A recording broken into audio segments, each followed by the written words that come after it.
함께 보실 하나님 말씀은 구약성경 시편 80편입니다. 80편을 통해서 은혜 나눌 텐데 80편은 1절부터 19절까지 좀 길게 되어 있지만 우리 1절부터 마지막 19절까지 말씀을 함께 봉독하겠습니다. 구약성경 시편 80편 1절부터 19절까지 말씀, 구약성경 862면 전후를 보시면 되겠습니다. 찾으신 줄 알고 함께 봉독합니다. 요셉을 양떼같이 인도하시는 이스라엘의 목자여 귀를 기울이소서. 그룹 사이에 좌정하시는 이여 빛을 비추소서. 에브라임과 베냐민과 므낫세 앞에서 주의 능력을 나타내사 우리를 구원하러 오소서. 하나님이여 우리를 돌이키시고 주의 얼굴빛을 비추사 우리가 구원을 얻게 하소서. 만군의 하나님 여호와여 주의 백성의 기도에 대하여 어느 때까지 노하시리까? 주께서 그들에게 눈물의 양식을 먹이시며 많은 눈물을 마시게 하셨나이다. 우리를 우리 이웃에게 다툼거리가 되게 하시니 우리 원수들이 서로 비웃나이다. 만군의 하나님이여 우리를 회복하여 주시고 주의 얼굴에 광채를 비추사 우리가 구원을 얻게 하소서. 주께서 한 포도나무를 애굽에서 가져다가 민족들을 쫓아내시고 그것을 심으셨나이다. 주께서 그 앞서 가꾸셨으므로 그 뿌리가 깊이 박혀서 땅에 가득하며 그 그늘이 산들을 가리고 그 가지는 하나님의 백향목 같으며 그 가지가 바닥까지 뻗고 넝쿨이 강까지 미쳤거늘 주께서 어찌하여 그 담을 허시사 길을 지나가는 모든 이들이 그것을 따게 하셨나이까? 숲속의 멧돼지들이 상해하며 들짐승들이 먹나이다. 만군의 하나님이여 구하옵나니 돌아오소서. 하늘에서 굽어보시고 이 포도나무를 돌보소서. 주의 오른손으로 심으신 줄기요 주를 위하여 힘있게 하신 가지니이다. 그것이 불타고 배임을 당하며 주의 면책으로 말미암아 멸망하오니 주의 오른쪽에 있는 자 곧 주의 위하여 힘있게 하신 인자에게 주의 손을 얹으소서. 그리하시면 우리가 주에게서 물러가지 아니하오리니 우리를 소생하게 하소서. 우리가 주의 이름을 부르리이다. 만군의 하나님 여호와여 우리를 돌이켜 주시고 주의 얼굴의 광채를 우리에게 비추소서. 우리가 구원을 얻으리이다. 아멘. 네, 감사합니다. 오늘 함께 살펴볼 하나님 말씀은 시편 80편입니다. 시편 80편의 표절을 보시면 아삽의 시라고 되어 있는데 어제도 살펴본 것과 같이 이 아삽의 시 또는 다윗의 시라고 할 때 물론 아삽이나 다윗이 지은 시도 이렇게 표제를 붙이지만 이 소유격으로 표현된 아삽의 시 또 다윗의 시라고 할 때 그 소유격의 그 표현은 그가 지은 것일 때도 그렇게 쓰지만 그에게 속한 그가 관리하고 있는 그런 의미일 때도 소유격으로 쓰인다 이렇게 말씀드렸습니다. 그래서 아삽의 시라고 했을 때 물론 아삽이 이것을 지은 시일 수도 있지만 아삽의 자손들에 의해서 지은 그런 시일 수도 있고 아삽에게 드려진 아삽의 후손들이 관리하는 그런 시일 수도 있다 이렇게 함께 생각해야 될 것입니다. 그리고 그 뒤를 보시면 인도자를 따라 소사님 에두스에 맞춘 노래라고 되는데 인도자를 따라 부르는 노래라는 것은 쉽게 이해할 수 있는데 소사님 에두스에 맞춘 노래가 무엇인가 라고 할 때 정확하게는 뜻을 알 수 없습니다. 그러나 소사님 에두시라는 그 말 그 자체의 뜻은 증거에 백합하다라는 그런 의미를 갖고 있습니다. 이 증거에 백합화가 무슨 뜻인가? 증거에 백합화에 맞춘 노래가 무엇인가? 정확하게는 알 수 없습니다. 어제 살펴봤던 시편 77편에서는 여두둔에 맞춘 여두둔의 법칙에 따라서 부르는 노래라고 되어 있는데, 여두둔은 성경에 그 사람 이름이라는 것들을 알 수 있기 때문에 그가 악사로서 어떤 법칙을 만들어 놓고 그것에 따라서 부르는 노래였구나 라고 알 수 있지만, 이 소사님 에둣은 이 시편 외에는 등장하지 않습니다. 그래서 사람 이름인지 아니면 리듬의 이름인지 정확하게는 알 수가 없고, 그럼에도 불구하고 어떤 법칙에 따라서 이 노래가 불려졌다라는 것들을 우리는 상상하면서 읽을 수가 있는 것입니다. 그렇다면 내용을 통해서 또 어떤 의미를 갖고 있는지 생각해 보는 시간을 갖도록 하겠습니다. 우선 80편은 1절부터 19절까지 있는데, 우리가 방금 읽은 것과 같이 이 시편의 내용이 어떤 큰 어려움 속에서 우리를 구원해달라, 개인적인 구원이 아니라 우리를 구원해달라라는 그런 표현이 반복되는 것을 통하여서 집단 그리고 국가적 어려움 속에서 구원을 간구하고 있는 그 모습을 볼 수 있습니다. 어떤 표현이 있는지 먼저 살펴보면 3절에 이런 표현이 있습니다. 3절 보시면 하나님이여 우리를 돌이키시고 주의 얼굴빛을 비추사 우리가 구원을 얻게 하소서라는 표현을 통해서 아삽 또는 아사드의 후손 개인적인 어려움에서 구원해달라라는 것이 아니라 집단의 그런 공동체적인 어려움 가운데서 구원해달라라는 그런 모습을 볼 수가 있습니다. 또 어떤 표현들이 있는가 보시면 7절에 이런 표현이 있습니다. 7절 보시면 만군의 하나님이여 우리를 회복하여 주시고 주의 얼굴에 광채를 비추사 우리가 구원을 얻게 하소서라고 하면서, 여기서도 우리를 회복하게 해달라, 우리가 구원을 얻게 해달라라고 우리라는 표현을 쓰고 있는 것을 볼 수 있습니다. 또한 마지막 절인 19절에도 이런 표현이 있습니다. 19절 보시면 만군의 하나님 여호와여 우리를 돌이켜 주시고 주의 얼굴의 광채를 우리에게 비추소서 우리가 구원을 얻으리이다 라고 하면서, 이 표현에서도 우리를 돌이켜 주시고 우리가 구원을 얻으리라, 우리에게 비추소서 라고 하면서 우리에게 하나님의 은혜를 구하고 하나님의 역사가 임하여서 그 어려움 속에서 구원해달라, 이렇게 하는 것을 볼 수 있습니다. 그렇다면 이 우리라는 표현이 그 민족, 그 공동체 전체를 향한 그런 모습일 때 어떤 어려움 가운데 있기 때문에 구원해달라라고 하고 있는지, 그 어려움, 그 환난을 좀 살펴볼 필요가 있겠습니다. 그래서 환난에 대해서 표현하고 있는 그 부분을 먼저 찾아보시면 8절에 이런 표현이 있습니다. 8절 시편 기자가 당하고 있는 그런 상황을 좀 알아볼 수가 있는데, 8절 보면 이렇게 됐습니다. 그래서 주께서 한 포도나무를 애굽에서 가져다가 민족들을 쫓아내시고 그것을 심으셨나이다. 주께서 그 앞서 가꾸셨으므로 그 뿌리가 깊이 박혀서 땅에 가득하며 그 그늘이 산들을 가리고 그 가지는 하나님의 백향목 같으며 그 가지가 바닥까지 뻗고 넝쿨이 강까지 미쳤거늘 주께서 어찌하여 그 담을 허시사 길을 지나가는 모든 이들이 그것을 따게 하셨나이까. 숲속의 멧돼지들이 상해하며 들짐승들이 먹나이다 라고 표현하고 있습니다. 그러니까 지금 시편 기자가 지금 당하고 있는 그 상황을 말하고 있는데, 결론적으로 숲속의 멧돼지들이 그 포도나무를 상해하며 들짐승들이 포도나무를 먹는 상황과 같다, 이렇게 표현하고 있습니다.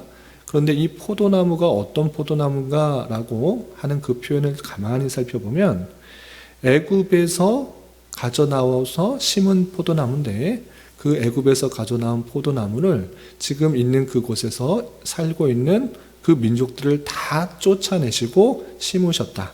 그리고 주께서 그것을 잘 가꾸셨는데, 이제 계속적으로 퍼져나가다가 주께서 그 담을, 그 포도나무의 그 울타리를 허시고, 그러므로 말미암아 숲속의 멧돼지들이 그 포도나무를 상해하는 그런 모습 가운데 있다, 이렇게 표현하고 있는 것입니다.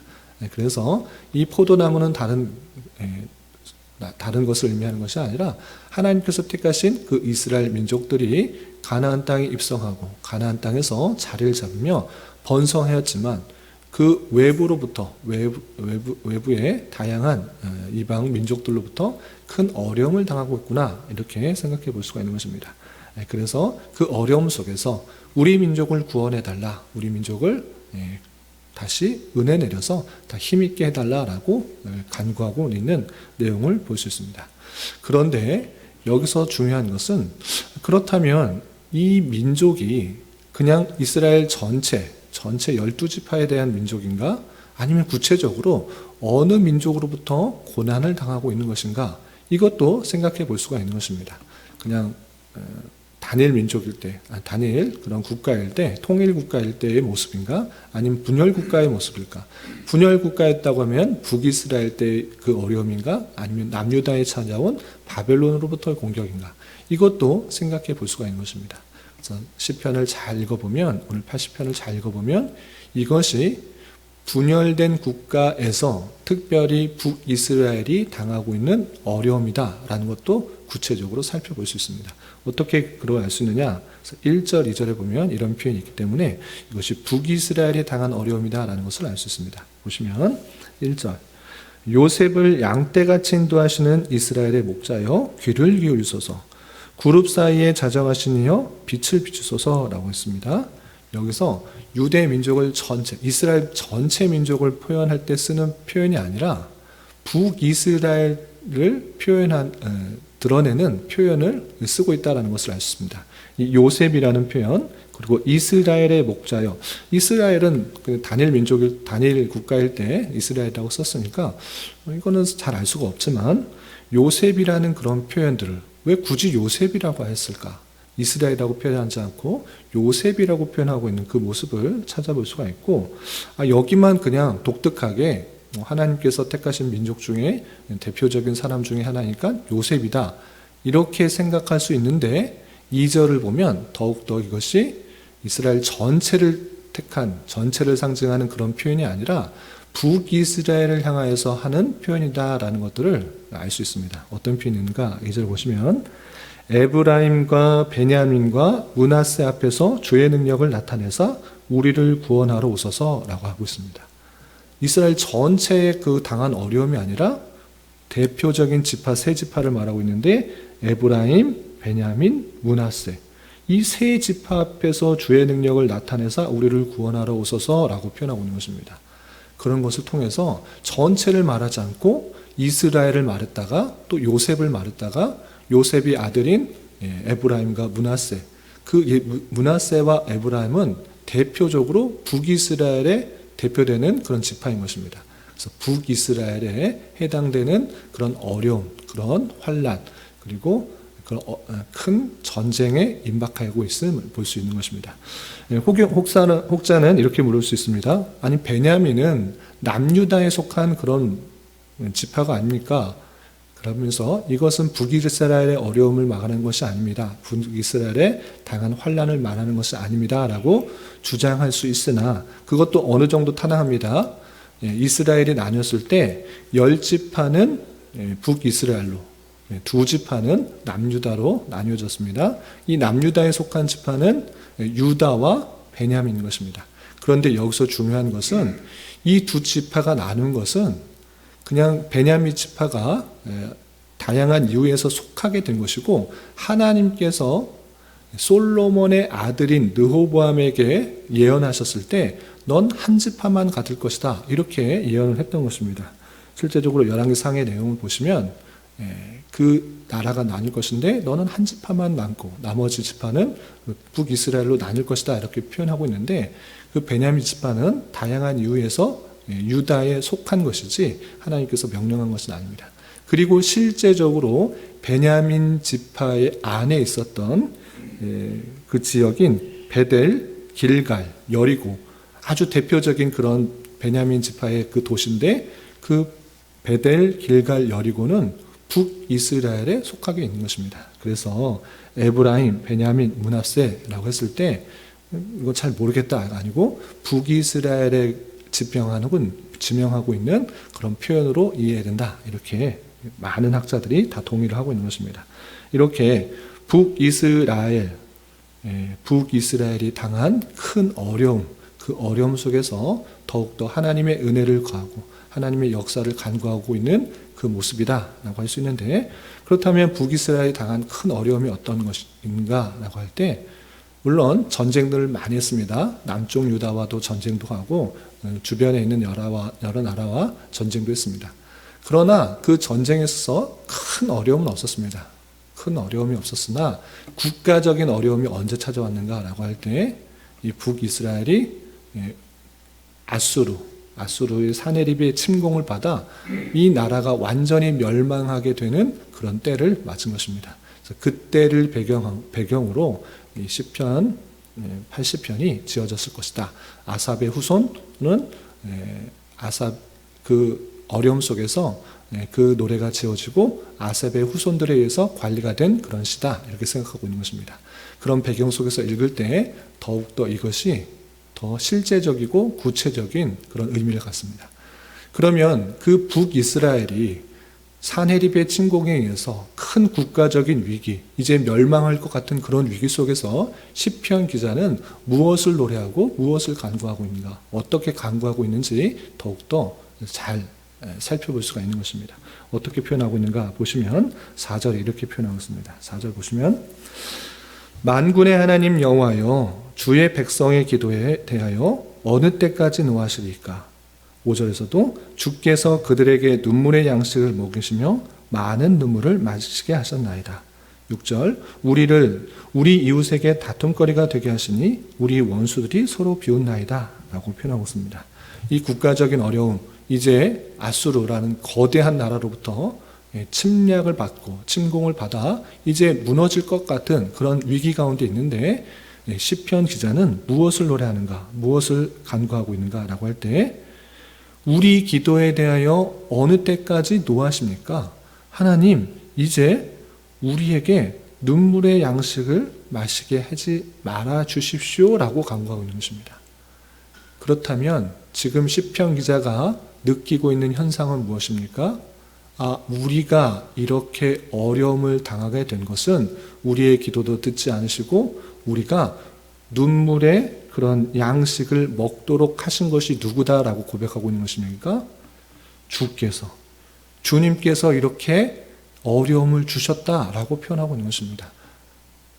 그러니까 이 북이스라엘이 이렇게 큰 어려움과 환난을 만나게 된 것은 우연히 찾아온 것도 아니고, 우리가 국방력을 소홀히 했기 때문에 찾아온 것도 아니고, 하나님의 진노의 손길이다, 이것을 생각하고 있는 것입니다.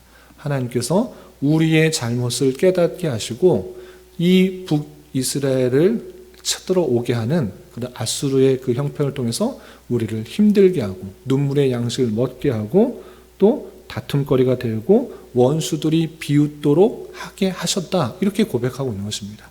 이 시편 기자의 고백은 우연히 찾아온 어려움, 우연히 찾아온 환난, 그것이라고 말하지 않고 하나님께서 우리의 죄악들을 보시고 이웃 나라를 들어서 어려움을 당하게 하셨다, 이것을 정확하게 고백하고 있는 것입니다. 그 모든 환난의 주체를 무엇이라고 표현하는가? 우연이라고 말하지도 않고 또는 이웃 나라의 그런 대적들을, 원수들에게 표현하지 않고 주께서라고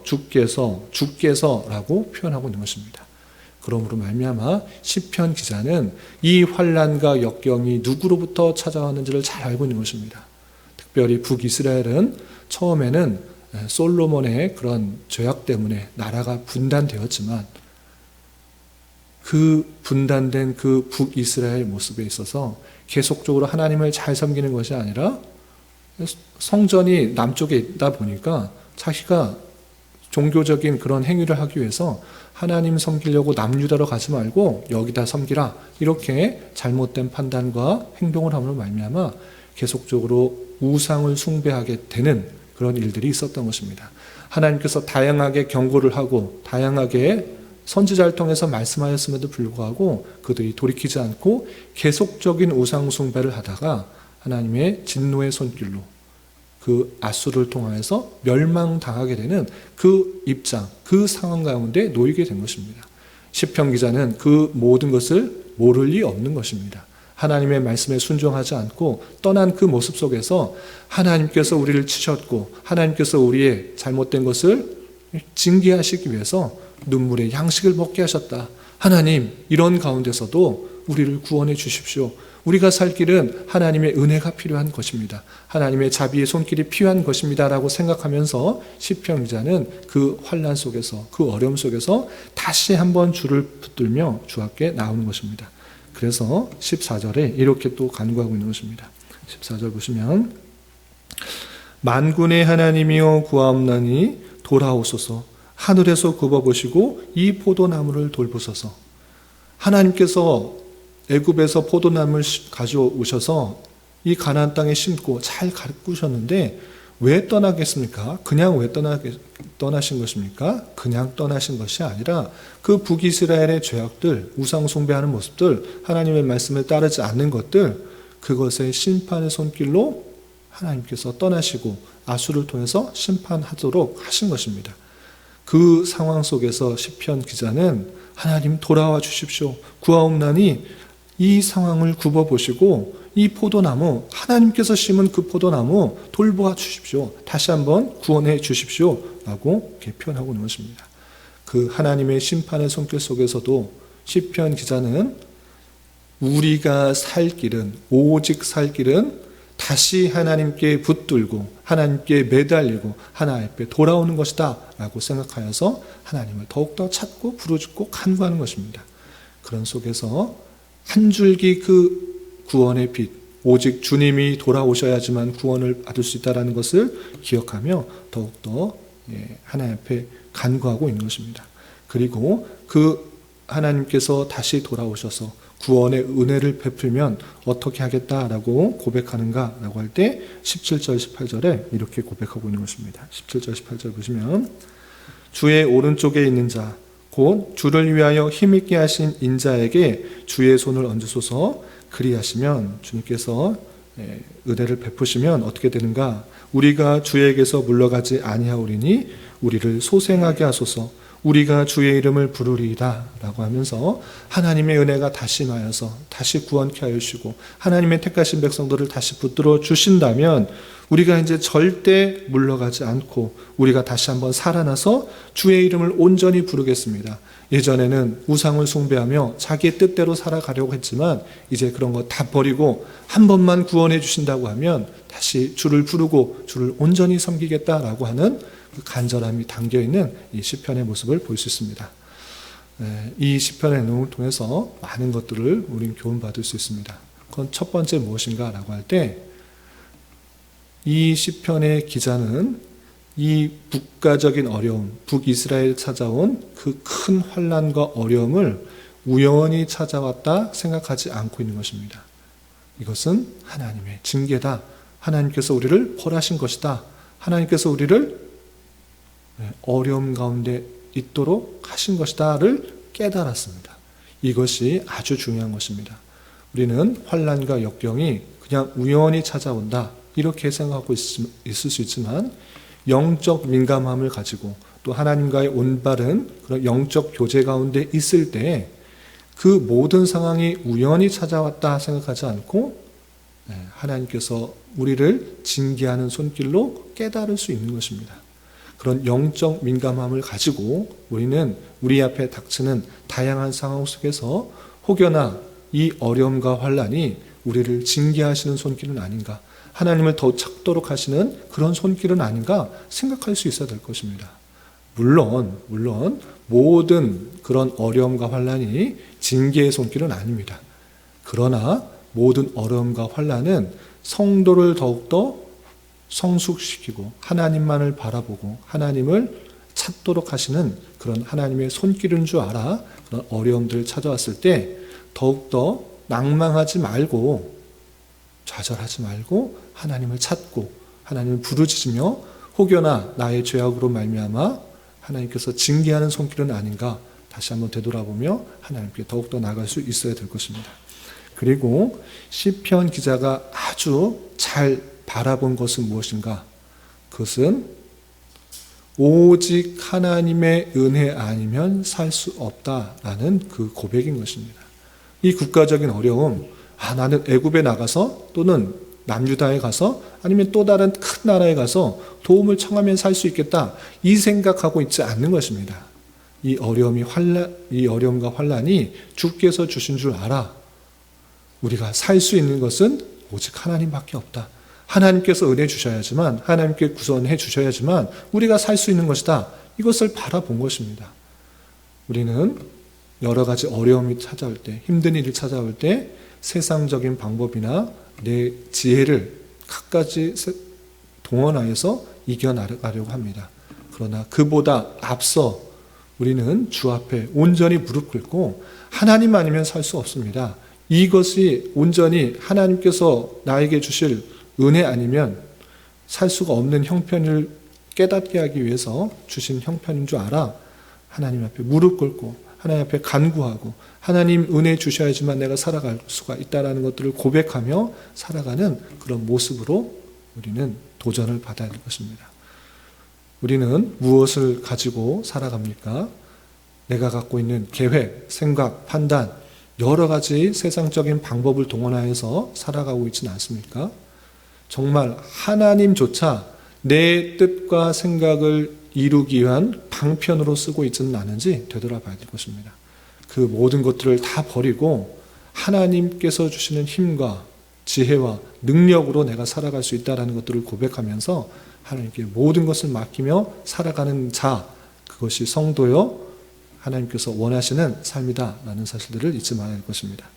이런 말씀의 교훈에 따라 오늘 하루 남은 한평생 힘있게 살아갈 수 있는 저와 여러분이 되시기를 주님의 이름으로 부탁을 드립니다. 기도하겠습니다. 하나님 아버지 감사합니다. 오늘 말씀을 통하여 원수들의 위협으로부터 하나님으로부터 오는 구원을 간구하는 시편의 말씀을 대하였습니다. 이런 말씀을 대하는 자로서 때때로 힘들고 어려운 일들이 찾아올 때 혹여나 주께서 죄에 대한 징계와 심판으로 주시는 방편은 아닌지 삼가 주의하여 살펴보게 하여 주시고 내 죄악을 회개하는 기회로 삼게 하여 주시며 하나님께서 택하신 백성들을 어떻게 이끌어 오셨는지를 깊이 생각해 보며 다른 것으로 힘과 능력으로 삼는 것이 아니라 오직 주님만을 나의 힘과 능력으로 삼는 자 되게 하여 주시고 주의 말씀을 더욱더 의지하고 그 뜻을 따르는 자로서의 삶을 살아갈 수 있도록 인도하여 주시옵소서. 주님, 5월은 가정의 달로 보냈습니다. 주님께서 허락해 주신 가정을 더욱더 소중하게 생각하게 하여 주시고 각 가정의 구성원으로서 자녀된 자로서는 부모를 주 안에서 공경하고 부모된 자로서는 신앙의 모범으로 자녀를 노엽게 하지 않으며 오직 교훈과 훈계로 양육을 잘 감당할 수 있도록 은혜를 더하여 주시옵소서. 주님께서 이곳에 교회를 세우도록 인도하여 주셨사오니 원하옵기는 하나님의 진리의 말씀이 온전히 선포되게 하여 주시고 이곳에 모인 자들이 참된 진리의 말씀으로 힘을 얻고 위로를 얻어 주어진 삶의 자리에서 주님의 몸된 교회로서의 주님의 뜻을 온전히 이루어 드리는 자 되게 하여 주시옵소서. 이 시간 한 주간의 삶을 올려드리며 각자 간절하게 간구하는 기도 제목 주님께서 들으시고 가장 선한 것들로 응답하여 주시옵소서. 예수님의 이름으로 기도 올리옵나이다. 아멘.